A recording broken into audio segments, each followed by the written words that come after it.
いやー、また一つ夢が叶ったか。バーズモットシティハンターよりサエバリョウの紹介です。サエバリョウの12分の1スケールのアクションフィギュア化なんて本当にいい時代になりましたね。これめっちゃ楽しみにしてた。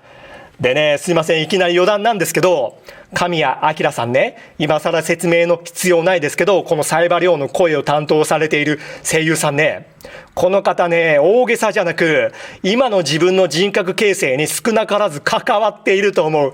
っていうか、関わっている。本当に声優っていう職業を理解できてない幼い頃ね、なんでこのキャラクターの声は自分の心にこんなに染み渡るんだろうって思った時期があって、このサイバリョウしかり、あと北斗の拳のケンシロウしかり、筋肉マンしかり、当時幼すぎて語彙力ないから形容のしようがなく、口に出せなかったもどかしい感じをね、今でも思い出しますよ。で、あとね、自分ラジオ聞くのがすごい好きで、今でもラジコで全国の好きな番組聞いてるんですけど、そのラジオ好きになったきっかけがね、神谷明さんがやってた番組なんですよね。ちょっとね、番組名が昔すぎて失念しましたけど、当時ね、父親の車に定期的に乗る時期があって、そのカーラジオで聞いてたんですけどね、なんか割と子供向けの番組で、子供電話相談室みたいだったかな、違うかな。とにかくね、小学生ぐらいの子供、当時の自分と同じか、ちょっとお姉ちゃんかお兄ちゃんぐらいの子供が電話で神谷明さんと話すコーナーがあったんですけど、それが例のめっちゃいい声で、今日はどうしたのかなみたいな感じで話しててね、それを聞くのがすごい楽しくて、そこからラジオ自体が好きになってね、今でも生活の一部になっているというね、ごめん、ちょっと長くなった、すいません。では開けていくぜ。よっしゃ。どんな感じでしょうかね。よいしょっと。出てこい、一発やらせろってことで、これだけか。箱の大きさの割には内容物これだけなんですね。まあでもね、出してくれただけでそれでいいのかもな。はい、では早速なんですけど、個人的に気になっていたサイズ比較からいきましょう。フィギュアーツ仮面ライダー真骨頂新1号とマーベルレジェンドアイアンスパイダーマンコミックバージョン、さらに今所有しているいろんな往年のジャンプ系フィギュアと並べてみようか。まあメーカーがそれぞれ違うし、同メーカーでもシリーズが違うので、サイズ的に違和感あるのはね、そこはもう当然仕方ないとして、でも絡ませて遊ぶには問題ないんじゃないでしょうか。いやー、しかしね、改めて思う。素晴らしい眺め。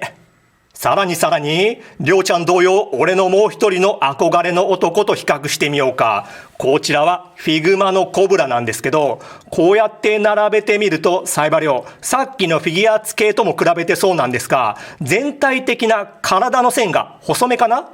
個人的にはもう少し太くしてほしかったなと思うんですけど、ある意味リアルで自然な体型ではありますね。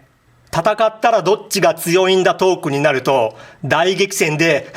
下手すりゃ血を見ることになりそうなキャラと比較。こちらもフィグマのデューク統合。サイズ感は問題ないですね。ターゲットを始末するため新宿に現れたデューク。そのターゲットがボディーガードとして雇ったのがサエバリョウ。ゴルゴ13対シティハンターの対決の結末は果たして。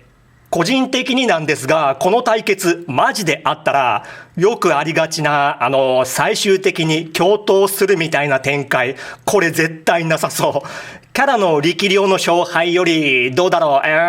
ュークが任務遂行してリョウがターゲット守れなかったパターンか。デュークが放った弾丸をリョウが撃ち落とすというとんでも展開とか。違うな。香りがターゲットに渡したペンダントが防弾代わりになってデュークの任務失敗。そんなサエバのりょうちゃん、何センチあるんでしょうか。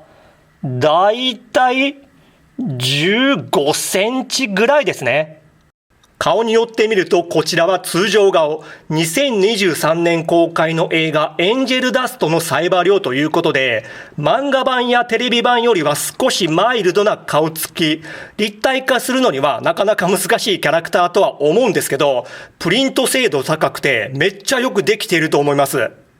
こちらは笑顔の顔。右目線固定で使いどころが限定されるのが辛いですけど、これもよくできていますね。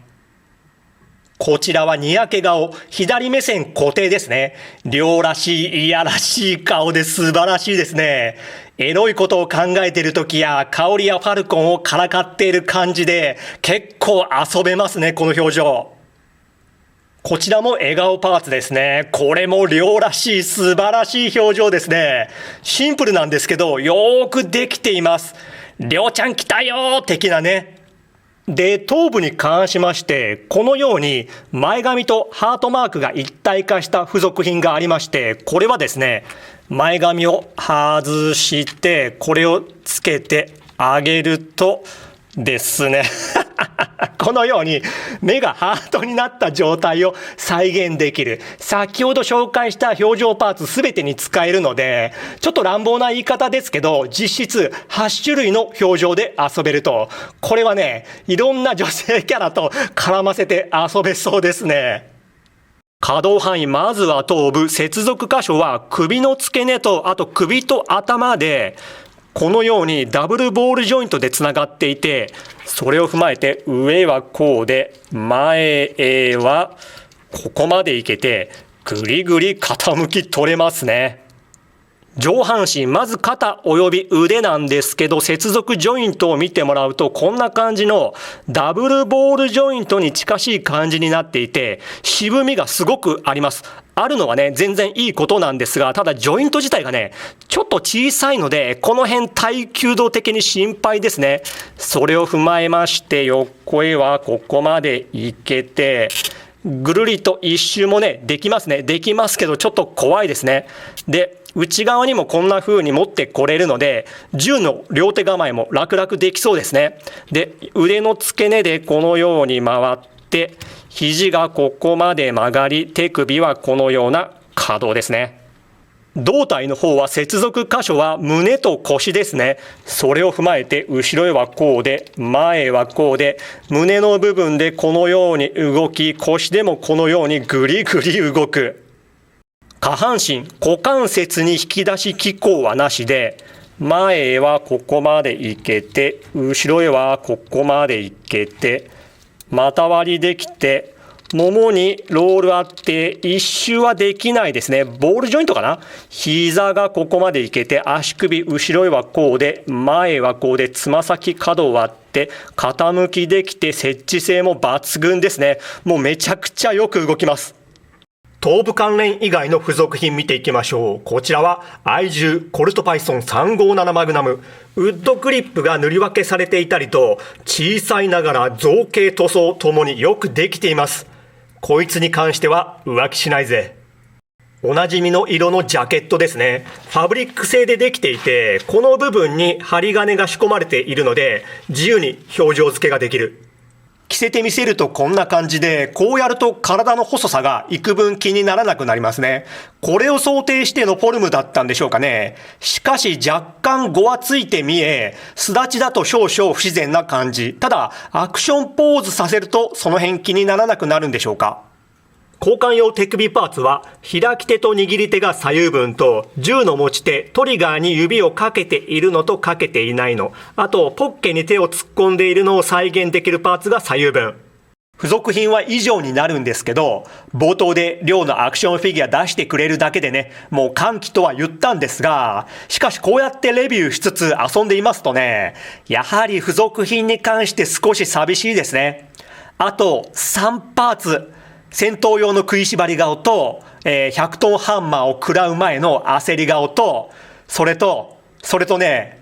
もっこりパーツ。これがないのが本当に寂しかった。オプションパーツ的な扱いでもよかったので、もっこりパーツ欲しかったですね。もうその辺出してくれれば焦点だったんですがね。もっこりは時勢的にダメなのかな。その辺勉強すればわかるのかね。